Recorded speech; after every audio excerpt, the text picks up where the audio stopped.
Okay, well, I'd like to get started. So thank you all for joining us.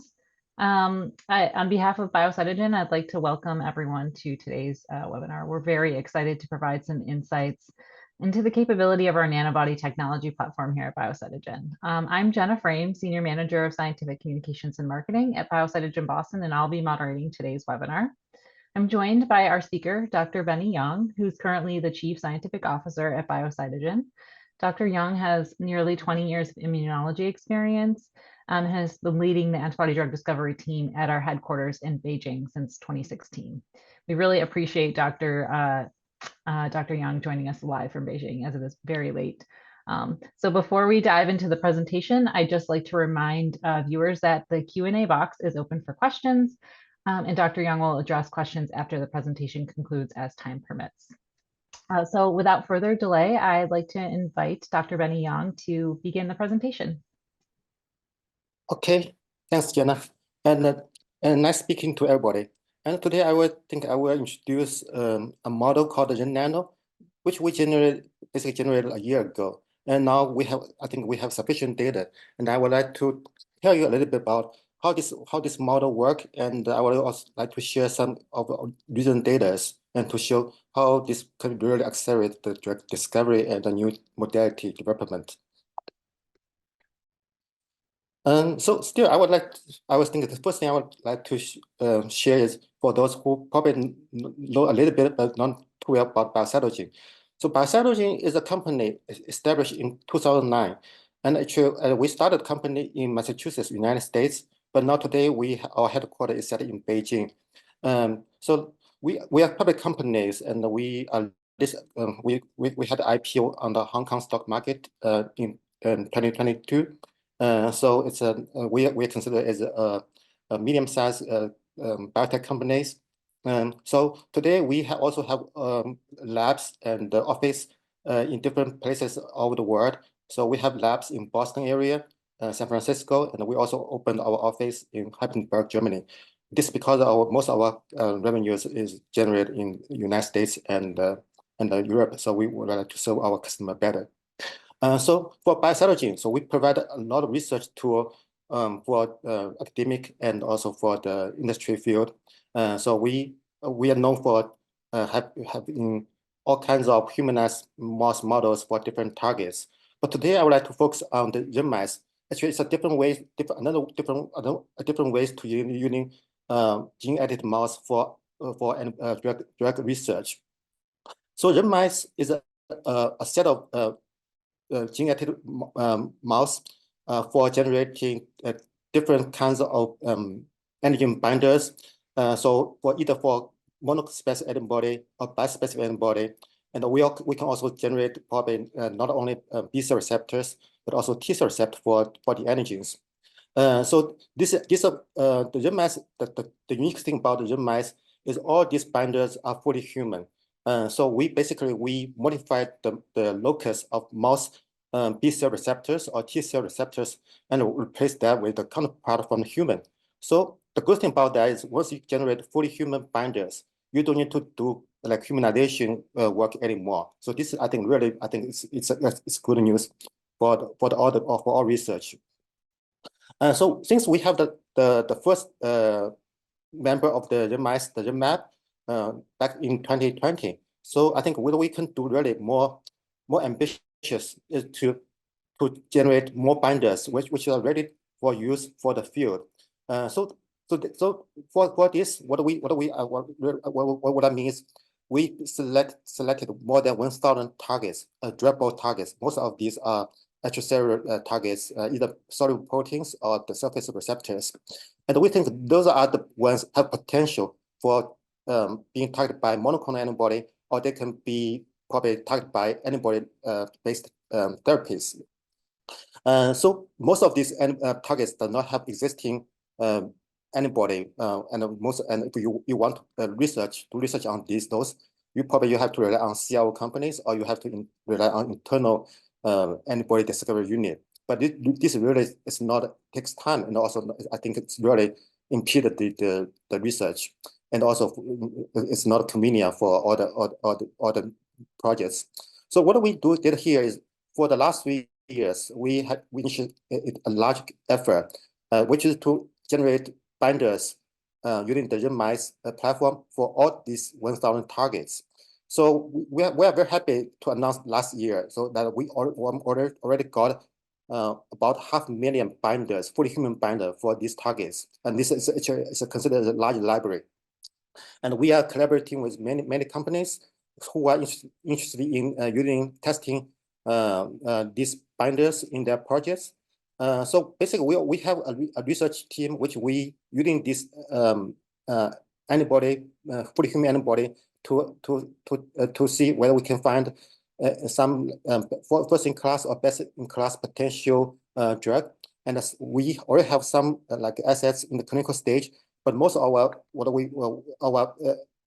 do is we want to collaborate with the whole field to utilize this valuable resource for the large molecule research.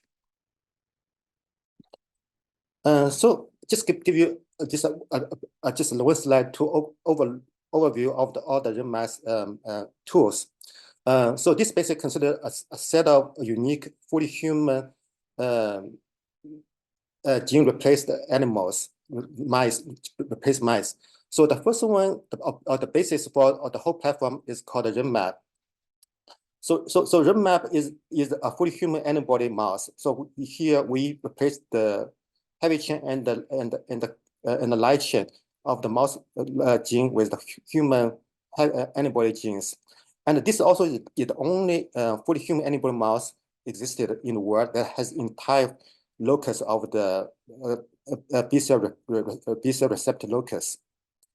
So this ensures we can generate a very robust immune response and have a good sequence diversity, and they can recognize different epitopes of the targets.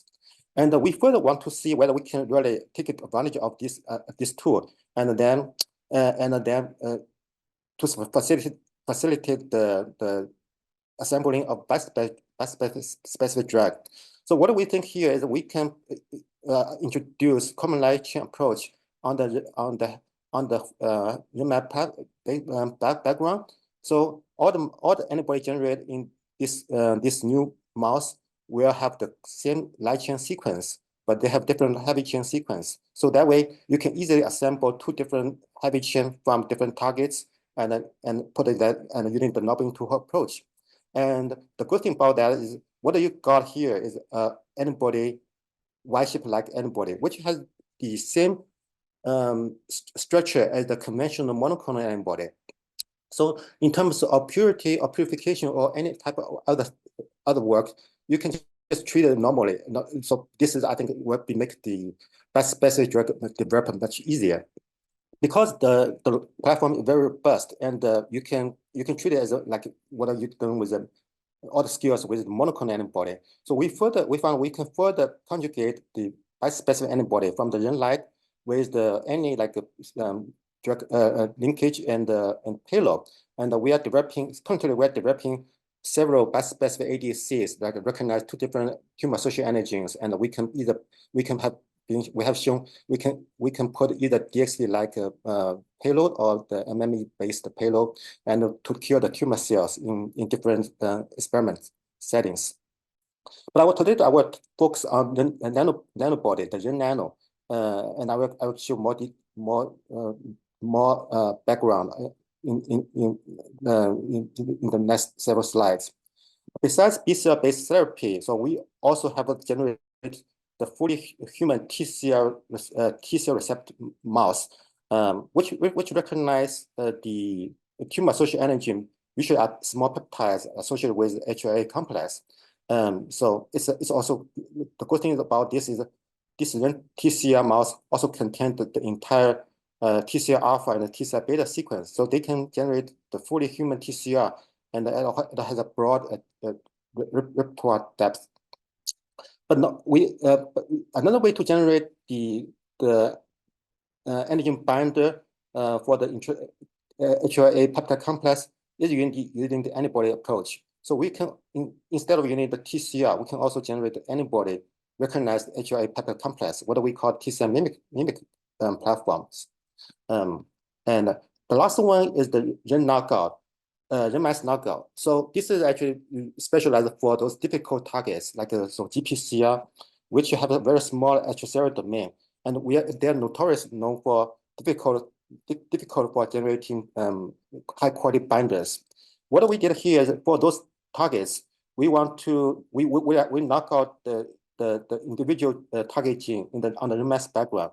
This is for the purpose of to break the tolerance because many targets have high homology between mouse and human. So you by naturally they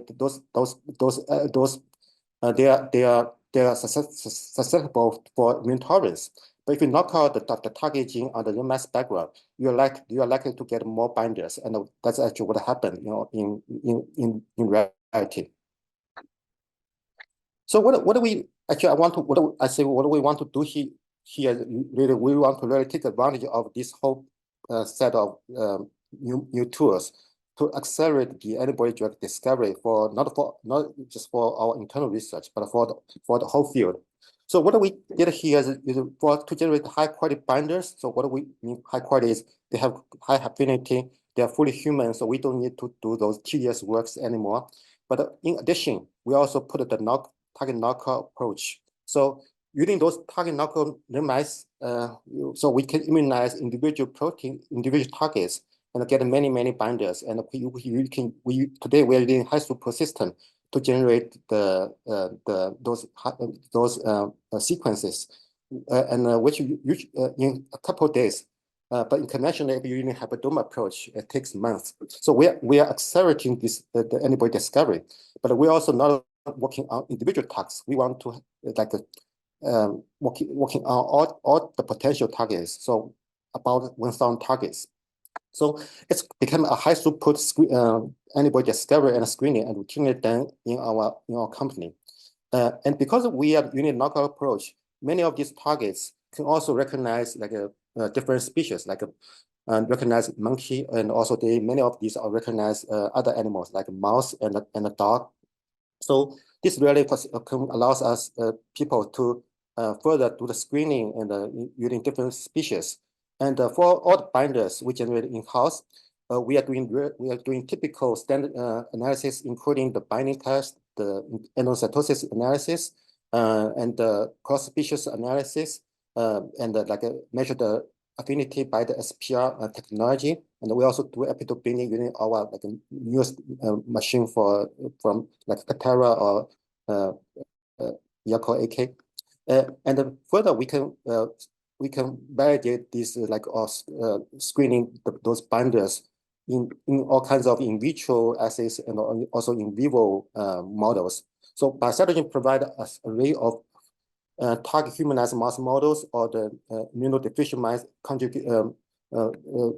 reconstituted with fully human systems. So we can use this in vivo model to get the safety data and also the efficacy data from different candidates.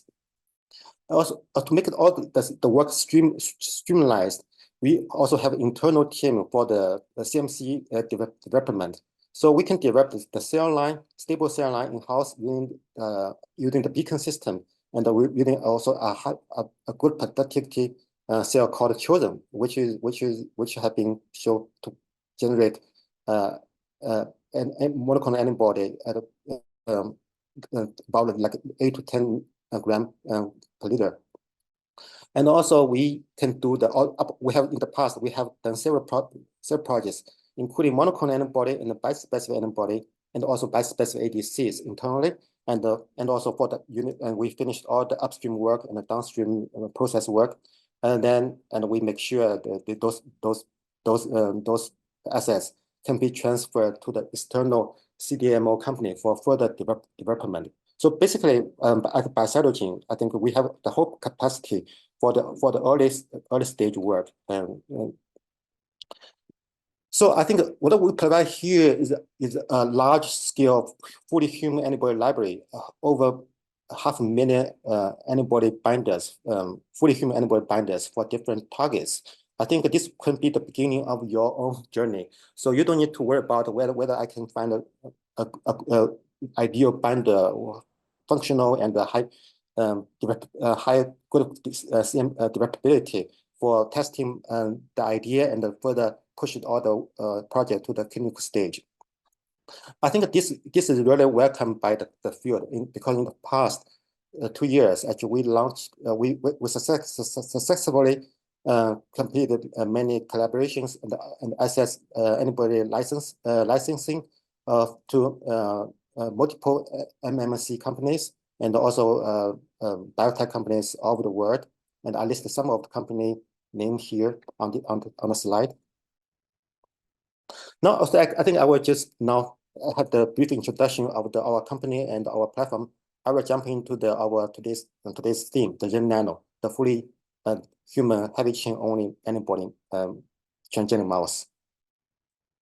So I think most people know the structure of conventional antibody. So it is a 2 heavy chain and 2 light chain, 4 chain linked by sulfur bond. So it forms like a Y-shaped structure. But interestingly, in the nature, some of the animal also generate what we call this heavy chain only antibody, in addition to the conventional antibody. Like for example, in some of the camel species and also in shark. The difference, the good thing about this is now here you don't have compare with the conventional antibody. You only have expressed one gene, the heavy chain gene, and you don't need to pair with the light chain. So this makes the antibody structure much simplified. And comparing to the conventional antibody, heavy chain only antibody, which contains the binding domain and also the Fc region, it is much smaller than the conventional antibody because it's only by molecular weight, it's only half the size of a conventional antibody. And also because the variable region itself from heavy chain can serve as the part for recognize the antigen. So it is a smaller antigen binder. It's only the size of that is only 15 kilodalton. So compared with another format of antigen binder, the SCFV, the single chain variable domain, which it contains the heavy chain and light chain from the specific antibody, but you have to using artificial link to conjugate the two domain together. So compared with that, I think the nanobody is structurally is much simplified. So I think for drug discovery, the smaller the size usually means it's a very attractive feature because it allows the drug to penetrate into the deep tissue better than a large molecule. So either the nanobody itself or the heavy chain only antibody is smaller than a conventional antibody. But to compensate the loss of the light chain, the CDR3 of the CDR3 region of the nanobody is usually longer. This is to compare to basically it offers, I think, more like contribute much more for the binding comparing to the conventional antibody. So this is a key feature for the nanobody. And of course, successfully develop the drug, we also need to have we want the binder to have good developability. So the nanobody should have good should be hydrophilic, and they should be have good solubility in the solution, and they should be stable, and they do not aggregate. So these are the features for the nanobody. And comparing with the single chain FV, I think the nanobody has natural advantage because the single chain FV it tends to have many developability issues. I think this can be easily addressed by the nanobody. And this also, I think, for the drug delivery, like what we, in addition to intravenous injection, and I think the next generation drugs tend to have more convenience way of route for delivery, like a subcutaneous injection, or delivered by the oral administration. So this also have been shown, and the nanobody can have offers a significant advantage in this aspect. And also the last thing is flexibility, which is I think because the simplicity in the structure, so nanobody can easily form. You can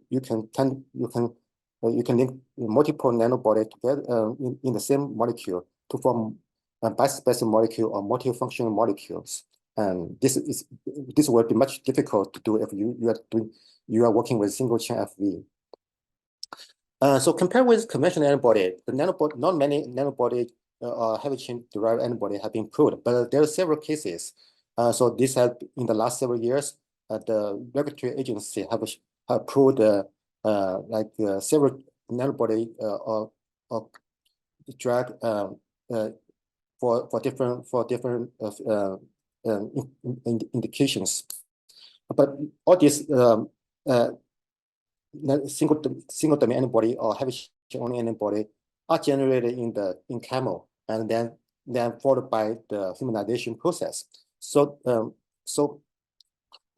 this is kind of a new field for the drug developer. And besides making the recombinant proteins, the nanobody can also be coupled with other modality like cell therapy.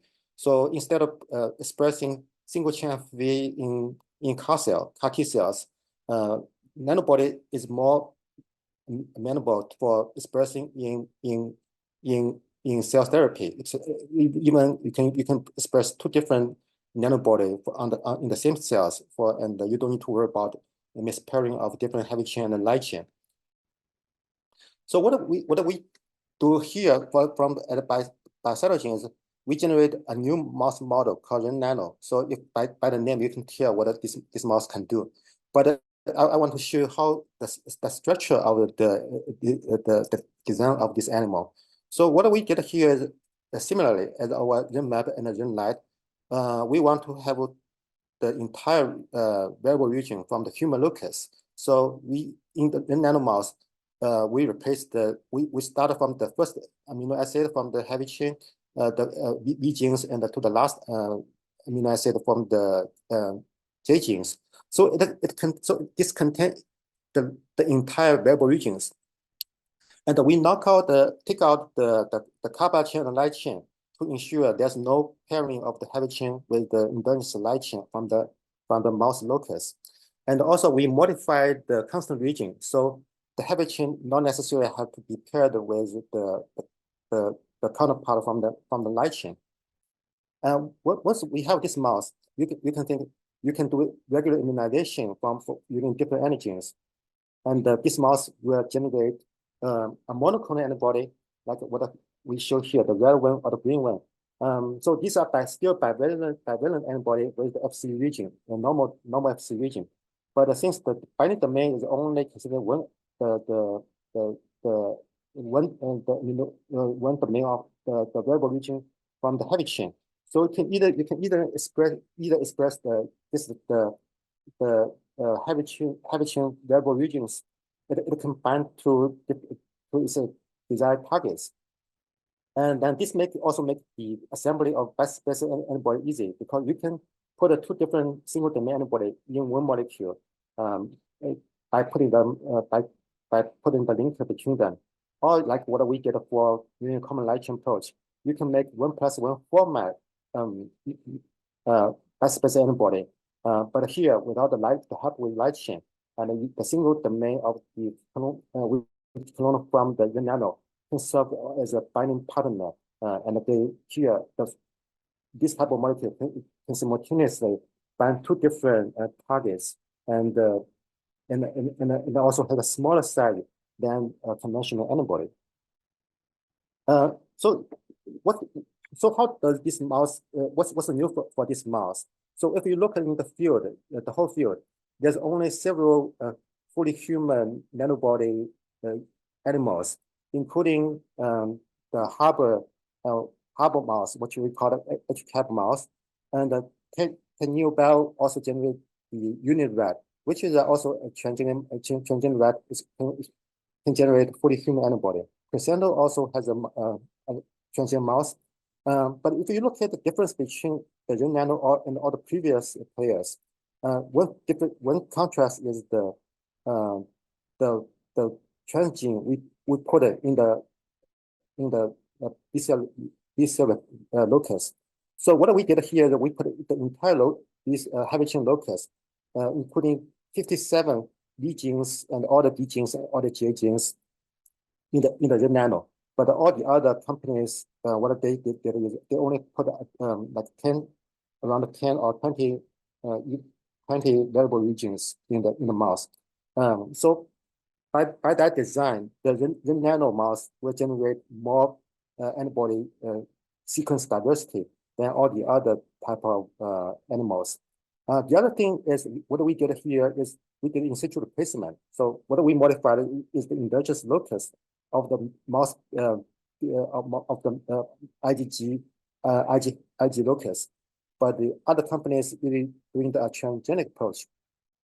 So the in situ replacement is much stable than the transgenic approach. So this will allow the nano mouse to perform much robust than other models.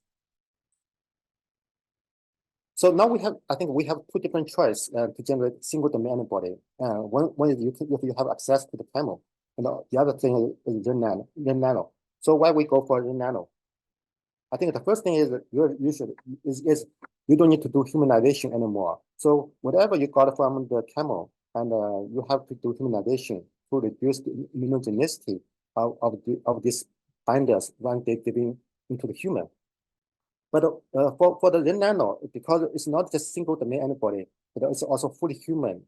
So we don't need to do humanization anymore because naturally it's human sequence. So that's the first advantage. And the second advantage is we can get more sequence diversity. For the camels, most single domain antibody is restricted to a small subset of genes, which is homologous to human IGHV3 family. But in the human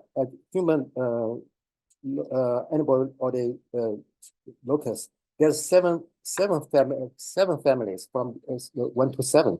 And since we put all the human antibody gene in the Nano, so we can generate not only IGHV3 family binders, but we also can generate binders from other families. So this give us much more flexibility, and we can find some binders which you probably cannot generate in camels.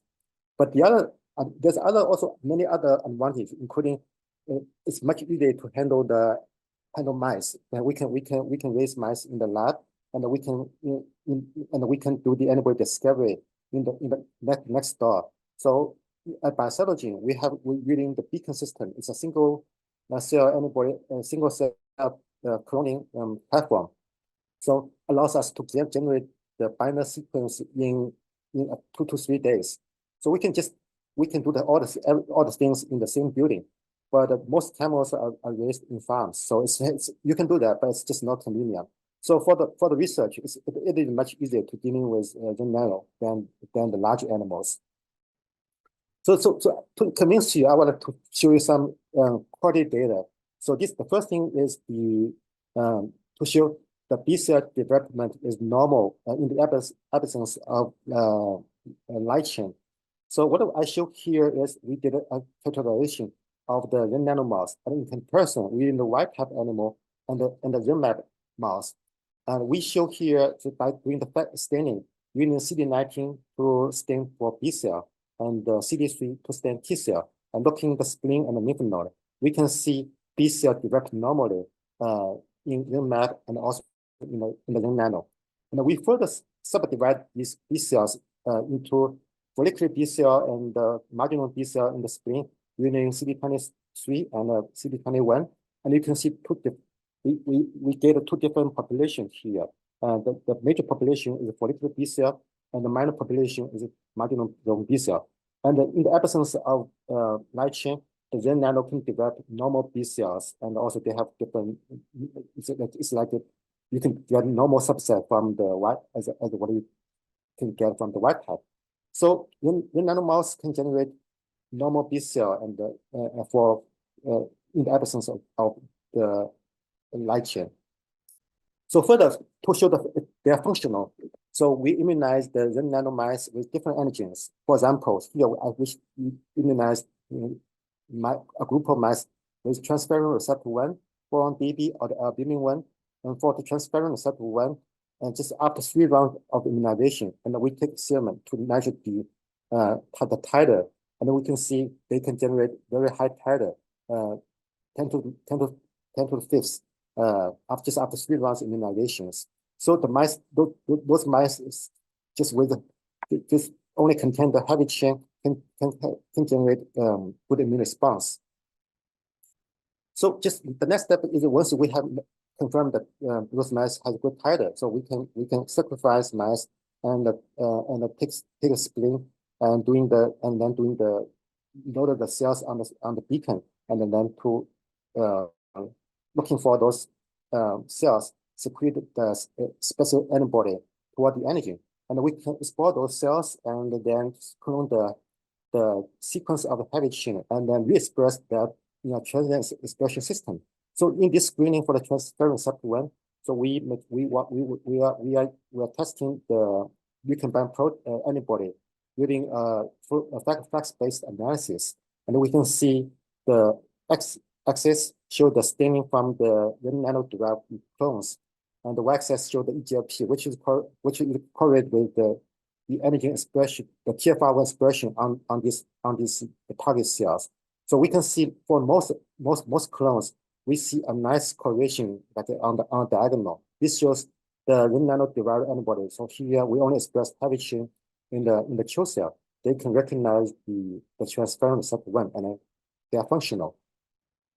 And further looking down, we look at the sequence diversity, and we from different projects.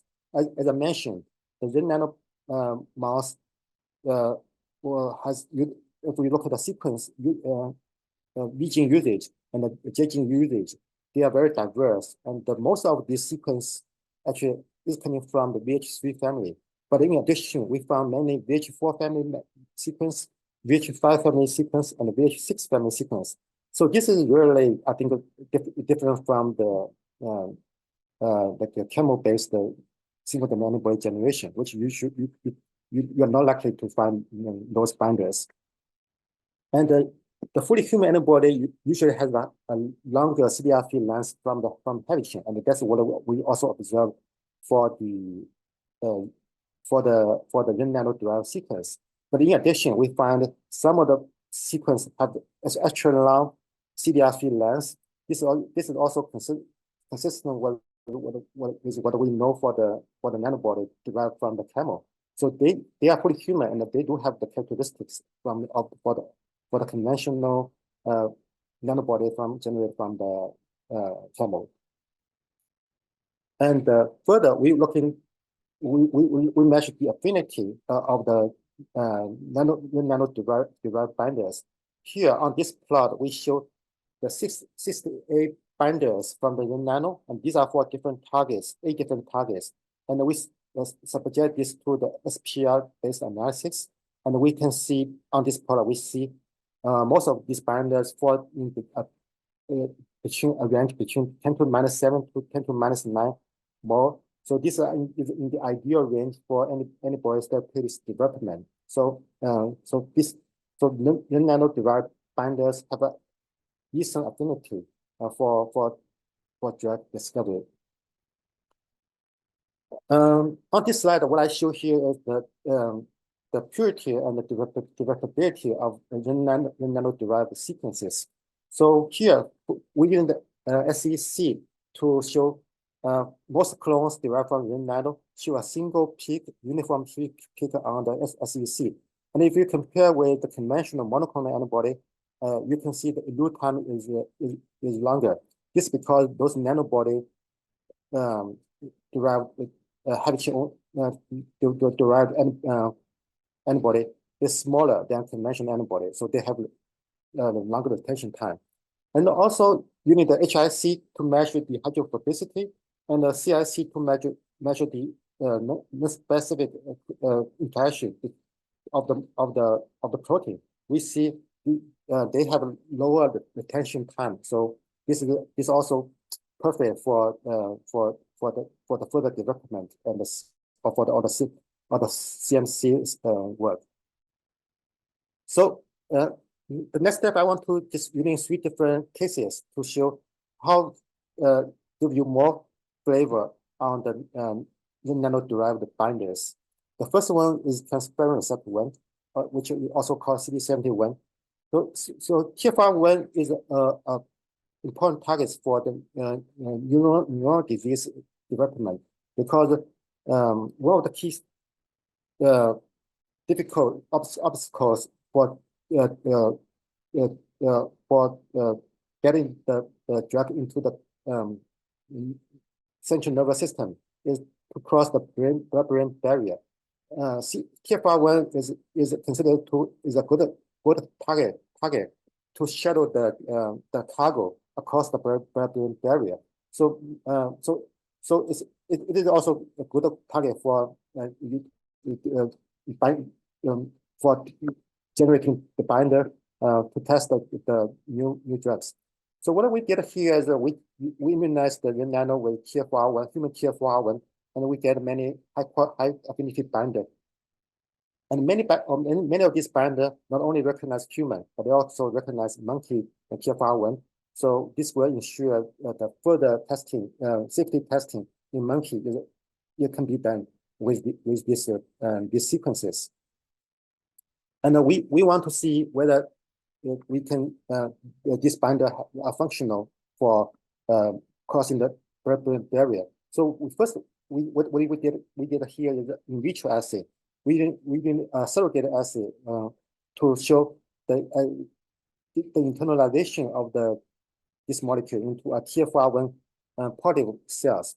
So for the first step cross blood-brain barrier is to get the molecule inside the TFR1 positive cells.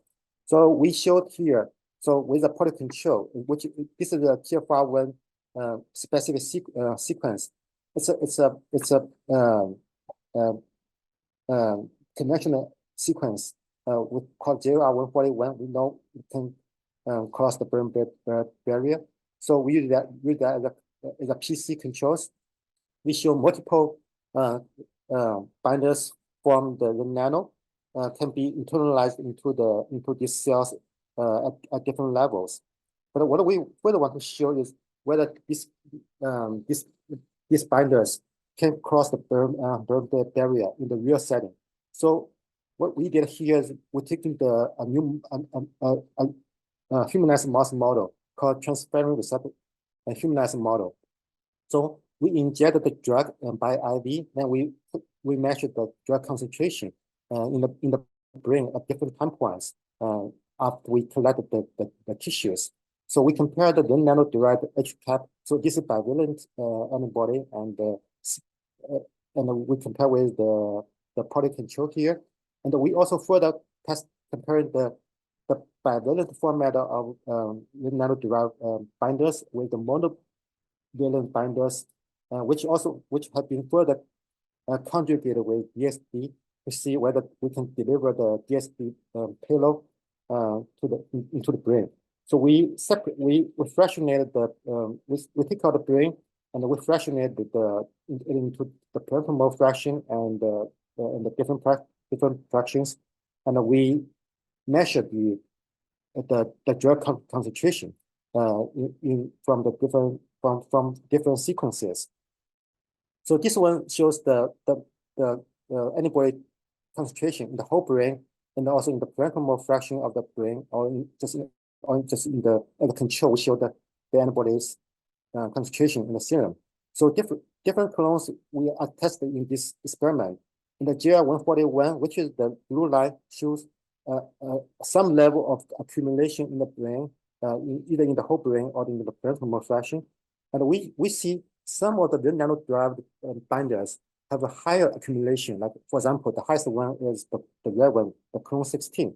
And this can be seen at multiple doses, from low dose to high dose, and at the early time points, 6 hours after injection, or even at a late time point. So the trend remains. So this means the nano-derived antibody crossed the blood-brain barrier efficiently, much more efficient than our benchmark here. And also we compare the bivalent antibody and with monovalent antibody, and we see monovalent antibody even cross the blood-brain barrier better than the bivalent antibody. So this really gives us some hints for further drug development. The next target is 4-1BB, an activation receptor on T cells. So 4-1BB is a good target, either can be developed as a monoclonal antibody or as a bispecific antibodies. So we generate several high affinity 4-1BB binder. They bind to both human 4-1BB and the monkey 4-1BB, and we showed they are comparable with as the benchmark. So this is a sequence for also 4-1BB nanobody sequence from a clinical stage drug.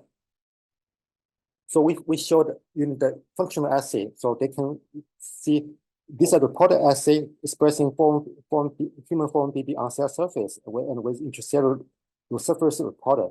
So we can see when we give the incubator the cell line with different antibody in the presence of the accessory cells, different antibody can stimulate the downstream signaling. The urumab is a monoclonal antibody, is served as quality control, and we see the HBM708 derived nanobody for 4-1BB can activate the reporter cell, and also our nanobody, the nano-derived AB1 or AB2 can activate the cell at different levels. And we further replace that clinical stage drug with our the nano-derived 4-1BB binder, and we tested it in the reported assay. We showed the nano-derived antibody binder AB1 or AB2 can efficiently activate the 4-1BB signaling in the presence of a tumor-associated antigen provided cross-linking like the B7H4. So this is also show the nano-derived heavy chain antibody is functional. Further, this nanobody have good in vivo characteristics like PK profile. We using either 4-1BB humanized mouse models and also the conventional mouse, and we see the drug the PK pharmacokinetics profile is show a linear profiles. So this suggests they have good in vivo like pharmacological properties. And currently we're testing using the humanized mouse models to see whether this B7H4 4-1BB bispecific antibody derived from the nano mouse can show good activity in the tumor-bearing mice. The last example is OX40, another activation receptor on the T cells, but this days the OX40 getting a little bit harder because it can not only be used to develop drugs for treat cancers, but also it can even serve as a ways to intervene of the autoimmune disease. So similarly, we generate multiple binders from the RenNano recognized human OX40 and the monkey OX40, and we showed those binders recognize different epitopes. So so these are competition assay with the OX40 ligand. So the benchmark is an antibody which can block the ligand binding.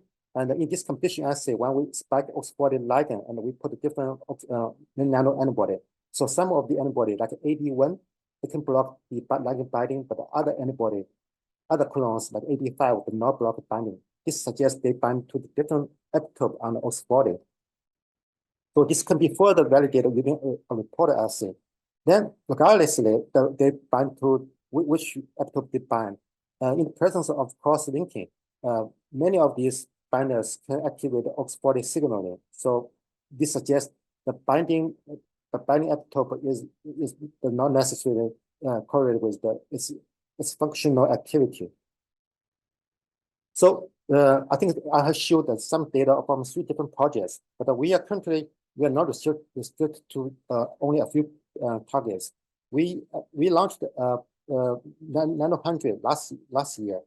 The purpose for Nano-100 is to generate more binders for different targets, so people can easily generate either monoclonal antibody, smaller size, or can design bispecific antibody or multispecific antibody. And people can also flexibly express the nanobody for the cell therapy, or you need a nanobody because it's smaller size. They can shadow the radioactivity material or the drugs to the desired tissues. So currently, Biocytogen is creating a nanobody library for all the high potential therapeutic targets, including tumor-associated antigens, G-protein coupled receptors, immune checkpoints, cytokine and chemokines, and some other interesting targets for the neurological diseases. And we hope this really create a weapon tool for all the drug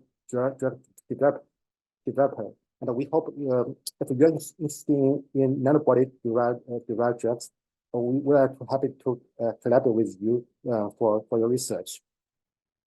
And some of these targets, we already have binders listed on this slide, but this is not all. So every day we are generating more binders for new targets. If there's any targets you're interested in, and you are not sure whether Biocytogen has already generated those binders, you're welcome to contact our colleagues, and we'll be happy to help you to figure it out. Now, I think in the last several minutes, I would like to give a summary of the RenNano. So RenNano is a heavy chain-only fully human antibody transgenic mouse. So in this mouse, uniquely, it has the entire variable region of the heavy chain genes. So all the V genes, B gene, Js was in situ placed. So this ensure this mouse will generate robust immune response for different antigens, and they tend to have a longer CDR3. So this will is also typical features for the single domain antibody. Because mouse have good immune response, so when we do this antibody generation with the single high-throughput system, so we can generate large number of sequences. This will cover different epitopes of the targets, and many of these targets really have a high affinity, good enough for further drug development. And we have our internal team who doing all the in vitro assays and in vivo assays, either for the standard characterization assays or those like the target related functional assays. And addition, we also pay a lot of attention to the developability of the nanodrug-derived binders, and we see they can be purified at a high purity, and they have good like a low. They are hydrophilic, and they are really friendly for the CMC downstream work. Since this nanobody is a small building block, so they can be flexibly used for generating more complex drug modalities, such as cell therapy, bispecific antibody, or multispecific antibody, or ADCs, or like nanobody-derived ADCs, or other format of drugs. So just happened today. I think the Biocytogen is announced. We launched the RenBiologics brand. So RenBiologics is including a whole platform to generate fully human antibodies, and all the binders, existing binders we already have on these platforms. So this including over 500,000 fully human sequences for different targets, and we are happy to share this sequence with all the collaborators, and we are open for licensing these binders either at the early stage or at a later stage. And besides that, more flexibly, we can also open our RenMass-based platform to tailor our customers' unique needs. So overall, I think for Biocytogen, So what we have here is that we have I think a powerful antibody generation um, um, uh, weapons, and also have many binders, high quality binders. And we hope the whole field can take advantage of this unique resource. And we are open for collaboration in different ways. Either we can have the we can share this over 15 million binders at the early stage, or we already for some of the targets we already have late stage assets at the different the functional tested molecules, and we have been collaborate with the license these assets in the last 2 years to different companies for developing monoclonal antibody or bispecific antibody or ADC or cell therapies. Some of the our partners' name are disclosed on the bottom of this slide. In addition, we also can consider license the RenMap platform, including the RenMap for monoclonal antibody, RenMap for bispecific antibody, and the RenNano for the nanobody. And in addition, we have experience in building bispecific ADCs or the TCM mimic antibodies, and we also have successfully reached the balance of a collaboration with the industry partners in the last 2 years, and I think this really showed the field's confidence in these platforms. I think probably that's the last piece of information I want to share. And thanks very much for your attention. And I'd like happy to take any questions. Excellent. Thank you so much, Dr. Young, for the insightful and very informative presentation. If you haven't already, I'd like to invite the audience to submit any questions you may have in the Q&A box. In addition to the RenNano 100, you can also search for other target programs at renmab.com to see a broader list of targets with antibodies available and the progress of discovery for a specific program. You can also browse there by therapeutic area. So let's take a look. Looks like we have one question that came in. I believe this question came in at the end of the TFR1 section. So the question was, in which format was antibody affinity measured, the monovalent, heavy, or the bivalent, such as the VHFC? Yeah, the antibody affinity is usually measured as a monovalent format. So we usually do this on the SPR platform or the BOI platform. So we load the antibody on the chip, and then we flow the antigen. So basically, it's even the antibody itself can be expressed as a bivalent format, but it measures the pattern of binding is monovalent. Okay, thank you. So what are the modifications in the RenNano FC region? Could you elaborate a little bit about that? Yes, so in addition to take out the light chain, including kappa chain and the lambda chain. So usually we also need to worry about to consider the pairing between the CH1 domain of heavy chain and the contact region of the kappa chain. So we actually this is kind of challenging at that time. So we try multiple versions, and eventually we find one version which we deleted the contact region of the heavy chain, and we think then or the antibody can be or the B cell receptor can be assembled normally on the cell surface. So without the modification of the heavy chain, the antibody still will be expressed very difficultly, even in the absence of light chain. Okay, thank you. So there was a question about whether the presentation will be shared. We will, this is being recorded, and we will share a link to the recording with all the attendees after the session. So if any questions come up later, we can definitely, we're happy to connect with you and follow up later. So another question, will nanobodies replace monoclonal antibodies in the future?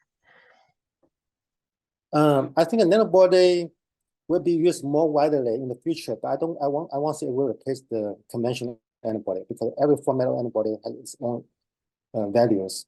Yeah, but I think, but I will hope to see more nanobody-derived sequence will be used for develop either like multispecific antibodies or used for more like ADC research or like a cell therapies. Okay. Okay. Um, so it looks like that there are no more questions and we are done just about on time. So Okay. again, I would like to thank Dr. Young for his time today with it being so late in Beijing. And then, if you have any more immediate questions about Ren mice or Ren biologics that may arise after today's session, please do feel free to reach out to us at info@biocytogen.com, or you can contact our BD team at bd-licensing@biocytogen.com. And we will reach out to you to share a recording of today's session. So either wait for that notice or feel free to reach out to us. So again, thank you for joining us today, and I hope you have a great rest of your day. Thank you very much again. Thank you.